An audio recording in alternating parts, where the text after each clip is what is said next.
अमित कुमार साहब जुड़े हैं, अमित कुमार साहब। हेलो जी अमित कुमार साहब, क्या कहना शाहिद चाहेंगे? साहब, नमस्कार। नमस्कार सर। मैं पिछले 1 डेढ़ साल से 2 साल से आपका सुनता हूँ रेगुलरली, तो काफी ओके। अच्छा लगता है मुझे। और मतलब अब मैं जैसे किसी मोमिन से बात करता हूँ तो वो यकीन ही नहीं कर पाते कि मैं मोमिन नहीं हूँ, मतलब इतना मेरे को नॉलेज मिल गया आपसे। अरे वाह, बहुत कुछ सीख हाँ, चुके हैं आप। मतलब हाँ, जैसे अब मैं एक छोटा सा एग्जांपल देता हूँ। अभी मेरी किसी से बात हो रही थी तो मैंने उसको बोला आयशा रजी अल्लाह अन्हा। तो आहा। वो एक्चुअली बाहर से थे, वो गर्ल। तो वो कह रही नहीं, you are Muslim, you are Muslim. मतलब उसने बिलीव ही नहीं किया कि मैं हिंदू हूँ और आई एम नॉट मुस्लिम करके। तो बहुत कुछ जानने को मिला है, बहुत कुछ जानने को मिला है। बहुत जब जबरदस्त सर, इसी आपको तरीके से ज्ञान लेते रहिए। नहीं, जब तक आपको नहीं सुना था तो मैं कंफ्यूज रहता था कि भाई मुसलमान ही क्यों टेररिज्म में इन्वॉल्व हैं। इतनी सारी चीजें दिमाग में रहती थी जिनका कोई कोई जवाब नहीं था मेरे पास। बट अब चीजें समझ में आ रही हैं धीरे धीरे कि क्या रीजन क्या है। तो बिल्कुल, बट मुझे रीजन एक एक चीज ही है, लगती है साहिल, आसमानी किताब। साहिल जी, मतलब ये हमारा जो अ, हम लोगों को जो अवेयरनेस कर रहे हैं ये काफी छोटे स्केल पे नहीं कर रहे। क्या ऐसा पॉसिबल नहीं है कि हमारा एक टीवी चैनल एक्स मुस्लिम्स का स्टार्ट हो जिससे हम बहुत बड़े पैमाने पे इसको फैला सकें? सर क्या ऐसा पॉसिबल नहीं है? टीवी चैनल के लिए बहुत सारे मुद्दे लगते हैं, मुद्दे समझ रहे हैं ना आप? जी जी नोट। जी जी जी हाँ, जी जी बहुत सारे नोट, और पूरा उसमें एक टीम लगेगी इंटेलेक्चुअल्स की कि किस तरीके से काम होगा। और इसमें ऐसे हाँ, लोगों की जरूरत पड़ेगी जो ऑलरेडी इस इंडस्ट्री से जुड़ चुके हैं या उनको काफी एक्सपीरियंस है, तो जाके ये सारी हाँ, चीजें सक्सेसफुल होती है। वरना सिर्फ कहने के लिए तो हम कह सकते हैं, लेकिन एज ऑफ हाँ। नाउ हमारे पास वैसे रिसोर्सेस नहीं है। यहाँ नहीं पे नहीं। लोग हमें जो है, आप देखिए कि हर कोई सपोर्ट नहीं कर पाता है, फाइनेंशियल सपोर्ट नहीं कर पाता है। जी तो वो जी। टीवी चैनल ओपन करने के लिए इतना पैसा कहाँ से आएगा भाई? तो अभी तो राइट राइट पॉसिबल राइट। नहीं है। देखते हैं बाद में कभी ऐसा कुछ नहीं, हुआ मेरे आगे को जाके। लगता है अगर पैसा मिल भी जाए तो गवर्नमेंट की परमिशन मिलना भी एक बहुत बड़ी चुनौती रहेगी। मुझे ऐसा लगता है, मतलब वो भी पॉसिबल शायद नहीं होगा। गवर्नमेंट इतनी आसानी से परमिशन नहीं देगी। देखते हैं अ, ना, वो क्यों नहीं देगी भाई? जब रिलीजियस चैनल हो सकते हैं तो हम्म, एंटी रिलीजियस चैनल क्यों नहीं हो सकते? मतलब क्या जो रिलीजन को नहीं मानता, क्या उनका हक नहीं है कि वो अपनी बात रखे? ये तो फ्रीडम बिल्कुल ऑफ बिल्कुल बिल्कुल। स्पीच और फ्रीडम ऑफ एक्सप्रेशन के बिल्कुल खिलाफ हो जाएगा अगर गवर्नमेंट इसको अलाउ ना करे। क्योंकि मैंने ये चीज ऑब्जर्व करी है, जो भी आदमी आके यहाँ से आपसे एग्री करे या डिसएग्री करे, बट उसके माइंड में एक कॉन्फ्लिक्ट तो आ ही जाता है, एक उसके डाउट तो माइंड में आ ही जाता है, चाहे वो ना भी हम्म। छोड़े। बट वो मुझे कहीं ना कहीं लगता है कि वो बार बार आता है, इसीलिए आता है कि उसके दिमाग में डाउट आ गया है कि नहीं भाई, कुछ तो गड़बड़ है। तो अगर इसका स्केल बढ़ा दिया जाए तो मतलब अब मुझे नहीं पता, मैं इतना समझदार नहीं हूँ कि देखिए, अभी वैसे एग्जैक्टली भी गाइड। जो पूरी दुनिया में जिस तरीके से इस्लाम को लेके अवेयरनेस आ रही है, आप देखिए क्या क्या नहीं हो रहा है अभी। एक्स पे देखिए आप, कई सारी चीजें आपको देखने को मिलेगी, कई सारे लोग सामने आ रहे हैं, एक्स मुस्लिम सामने आ रहे हैं। और एक वीडियो मैं आप लोगों को बताता हूँ, हमारे एक भाई ने भेजा था, शौकीन काफिर भाई ने। एक मिनट रुके, मैं आपको बताता हूँ। तो कई सारे एक्स मुस्लिम जो है वो सामने आ रहे हैं। रुक जाइए, ये लिंक मैं ओपन करता हूँ और आपको बताता हूँ, फिर नेक्स्ट कॉलर की तरफ बढ़ेंगे हम। जी जी।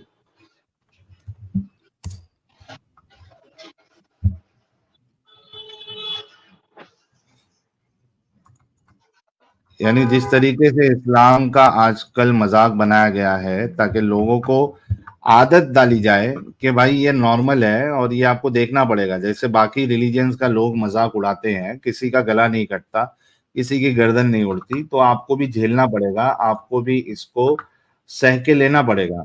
ये देखिए, ये वैसे तो कई सारे वीडियोस है। अभी रिसेंटली कुरान के ऊपर जो पूरा एक वो चला है कि लोग जो है उसको जला रहे हैं, उस पे पैर रख रहे हैं।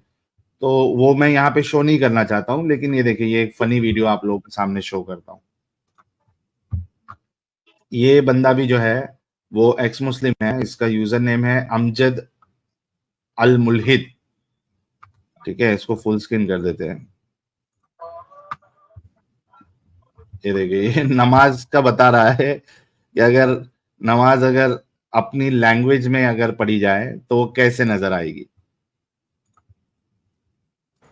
Allahu Akbar. And kill all the polytheists wherever you find them.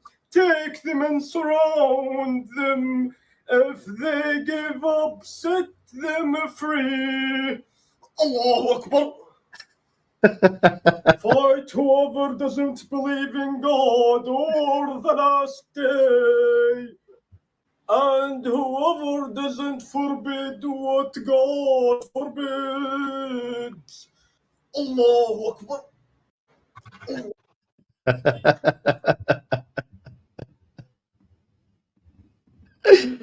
तो असल में अगर देखा जाए तो अगर आदमी अगर अपनी लैंग्वेज जो उसको समझ में आती है वो अगर नमाज पढ़े उसके अपनी लैंग्वेज में तो कुछ इसी तरीके से माहौल रहेगा कि वो क्या क्या बात करेगा। और मुझे समझ में नहीं आता, इतनी इलॉजिकल चीज है ये नमाज कि आप नमाज क्या होती है? यानी आप कह रहे हो कि नमाज में आप अल्लाह से बातें करते हो या अल्लाह से कनेक्ट कर रहे हो। पहली बात तो वन वे ट्रैफिक है, वन वे कम्युनिकेशन है। आप अपनी मर्जी का भी नहीं बोल रहे हो, आपके ऊपर ये शर्त लगा दी गई है कि भाई सबसे पहले अल्लाह अकबर बोलना है, उसके बाद सना पढ़ना है, उसके बाद अलम का सूरा पढ़ना है, उसके बाद फिर कुरान की सूरा पढ़ना है, ठीक है, वो भी अरबी लैंग्वेज में। तो एक तो उसको कुछ समझ में नहीं आता, दूसरा ये अल्लाह से कम्युनिकेशन कैसे हो रहा है? आप तो वहां पे कुरान में जो लिखा है वो बातें कर रहे हो, मतलब अल्लाह को अल्लाह की बातें ही बता रहे हो। अरे होना तो ये चाहिए था कि आदमी अगर इसमें स्पिरिचुअलिटी होती तो वो नमाज में अपनी दिल की बात करता और अपने लैंग्वेज में करता ताकि उसको समझ में आए कि मैं उस रब के साथ जो कनेक्ट हो रहा हूं उससे मैं क्या बातें कर रहा हूं। लेकिन यहाँ पे पूरा मामला ही अलग है। उसमें वो पढ़ेगा जहां भी काफिर दिखे उसको मार, जहां भी मुश्रिक दिखे उसको मार दो, और वो जो लोग अल्लाह पे और आखिरत के दिन पे ईमान नहीं रखते उनके साथ लड़ाई करो, वो रसूल की चीजों को हराम करदा चीजों को हराम नहीं मानते, उनसे जिजिया लो। उसके बाद वो इब्राहिम ने परिंदे को मार दिया, फिर वो पीछे पहाड़ी से उड़ के आया अपने आप। फिर वो मूसा के जमाने में मूसा ने कहा गाय को काटो क्योंकि अल्लाह ने हुक्म दिया था। फिर लोग पूछते हैं कि कौन सी गाय होना चाहिए, फिर मूसा बताता है कि जवान होनी चाहिए, बूढ़ी नहीं होनी चाहिए, ज्यादा छोटी नहीं होनी चाहिए, धब्बे वाली नहीं होनी चाहिए, हल जोती हुई नहीं होनी चाहिए, खेती को पानी पिलाई हुई नहीं होनी चाहिए। और फिर जब सारी शर्तें पूरी हो जाती है, गाय को ज़िबा कर दिया जाता है, तो अल्लाह कहता है उस गाय के टुकड़े को लो और उस मरे हुए इंसान पे मारो। और जैसे ही वो मरे हुए इंसान पे गाय का गोश्त का टुकड़ा मारते हैं वो जिंदा हो जाता है और अपने कातिल का नाम बता देता है, फिर मर जाता है। जब इस तरीके की वो बातें करेगा तो सोचो कितना नॉनसेंस लगेगा ये चीज। ये नमाज है।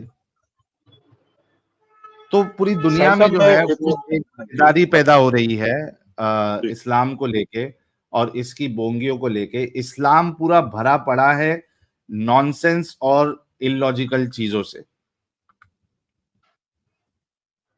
जी, साहिल साहब मैं एक चीज़ और कहना चाहूँगा। मैं पिछले 6 महीने से आपके चैनल का काफ़ी प्रमोशन करता हूँ। मेरे को एक ऐप मिला 6 महीने पहले जिसका नाम है वॉकी टॉकी ऐप। सॉरी, तो वहाँ पे क्या है, वॉकी टॉकी ऐप पे हमें कोई मंथली चार्ज नहीं देना, कुछ नहीं देना, और रैंडम लोग वहाँ पे आते हैं और मैं अपना स्क्रीन नेम एक्स मुस्लिम साहिल रख के वहाँ पे बात करता हूँ लोगों से। तो उनमें अवेयरनेस आती है धीरे-धीरे कि कौन है एक्स मुस्लिम साहिल। तो मैंने करीब नहीं तो 500 से 700 लोगों को आपका चैनल सब्सक्राइब करवाया है मतलब। तो मैं आपके सारे सब्सक्राइबर्स को कहूँगा, जो भी आपके फॉलोअर्स हैं, कि वॉकी टॉकी ऐप पे जब भी टाइम मिले जाएँ और एक्स मुस्लिम साहिल को प्रमोट करें। तो मतलब वो फ्री है और जनरल आप टॉक कर सकते हो किसी से भी कुछ भी। तो मैं बहुत लोगों को अवेयर करता हूँ आपके चैनल के प्रति। काफ़ी मोमेंट से भी बहुत अच्छा आपका तरीका है। एक भाई ने उसमें कोई खतरा नहीं है सर, खतरा नहीं है, कोई फेस नहीं दिखाना आपको, कोई नंबर से लॉगिन नहीं करना, आप अपनी जीमेल आईडी से लॉगिन कर सकते हैं। तो रैंडम लोग होते हैं पूरे इंडिया से, पूरे वर्ल्ड से लोग होते हैं मतलब उस पे, तो कोई इशू नहीं है, सिक्योरिटी का इशू नहीं है। दूसरा मोमिन्स को भी हम लोग अपने लॉजिक से उनको भी उनका भी ब्रेन वॉश कर सकते हैं। काफ़ी मैंने मोमिन्स को कि माइंड में डाउट डाल दिया है वहाँ पे, तो वो काफ़ी मतलब अब हाँ मानने लगे हैं कि हाँ दिक्कत तो है करके। तो मैं जितने भी लोग सुन रहे हैं सब रिक्वेस्ट करूंगा कि साहिल को प्रमोट करो भाई, जितना ज्यादा प्रमोट करोगे उतना मैं तो चाहता हूँ जो बिल्कुल डेली ब्लॉग्स करते हैं उनके मिलियंस में सब्सक्राइबर है और हमारे 5 लाख क्यों है। मेरे को बड़ा दुख होता है, मेरे को बहुत दुख होता है साहिल पर्सनली कि 5 लाख सब्सक्राइबर्स क्यों है। हमारे 150 करोड़ का हमारा देश है, 100 करोड़ हम हिंदू हैं, मतलब 100 करोड़ में से कम 50 करोड़ सब्सक्राइबर तो होने चाहिए यार हिंदू आपके, मुझे ऐसा लगता है। तो मैं सभी से हाथ जोड़ के रिक्वेस्ट कर रहा हूँ कि वॉकी टॉकी ऐप है, वहां पे हमेशा थाउजेंड्स ऑफ लोग मिलेंगे आपको, तो वहां जाके साहिल को प्रमोट करो और स्क्रीन नेम सब लोग अपना एक्स मुस्लिम साहिल रखो, ताकि ज्यादा से ज्यादा, क्योंकि एक आदमी 4 को बताएगा, 4 8 को बताएंगे तो बहुत फास्ट मूवमेंट हो सकती है। बहुत जबरदस्त। तो भाई ये बड़ा अच्छा आइडिया, बल्कि कोई एक गेमर भाई थे, उन्होंने भी मेरे को व्हाट्सएप पे एक वीडियो बना के भेजा, कहा कि मैंने अपना यूजर नेम जो है वो एक्स मुस्लिम साहिल रखा हूं और वहां पे जो भी लोग आते हैं तो उनको वो नाम दिखेगा तो क्यूरियोसिटी होगी, और कभी कभार बीच में जो है वो जब गेम खेलते खेलते आप लोगों की वीडियो भी मैं चला देता हूँ वॉइस। तो आप जितने लोग भी इस तरीके के एप्स आप इस्तेमाल करते हैं, चाहे डिस्कॉर्ड हो, चाहे इंस्टा हो, चाहे ट्विटर हो, एक काम करिएगा सारे लोग, उसमें आईडी बनाइए मैं भी एक्स मुस्लिम साहिल, इस तरीके से आईडी बनाए मैं भी ex Muslim Sahil, I am also ex Muslim Sahil. और उसमें अगर यूनिक यूजर नेम का कोई कॉन्सेप्ट है तो उसमें देखिए एक्स मुस्लिम साहिल के बाद 1 2 3 4 इस तरीके से आप ऐड करते जाइए, ताकि पूरा कोहराम मच जाए। हर किधर इंस्टा पे सब जगह पे आपका यूजर नेम जो है वो ऐसी होना चाहिए, मैं भी एक्स मुस्लिम साहिल या I am also ex Muslim Sahil. इस तरीके से करिए, अलग अलग हम कोशिशें करेंगे, दिमाग लगाएंगे, ताकि हमारी बातें जो है वो लाखों करोड़ों लोगों तक पहुंचे। Thank you so much Amit भाई, बाकी लोग भी है उनको भी मौका देना है। बहुत बहुत शुक्रिया सर, बहुत खुश हूं मैं आज आपसे बात करके, बहुत अच्छा लगा मेरे को। थैंक यू सो मच भाई, thank you. Thank you thank you thank you.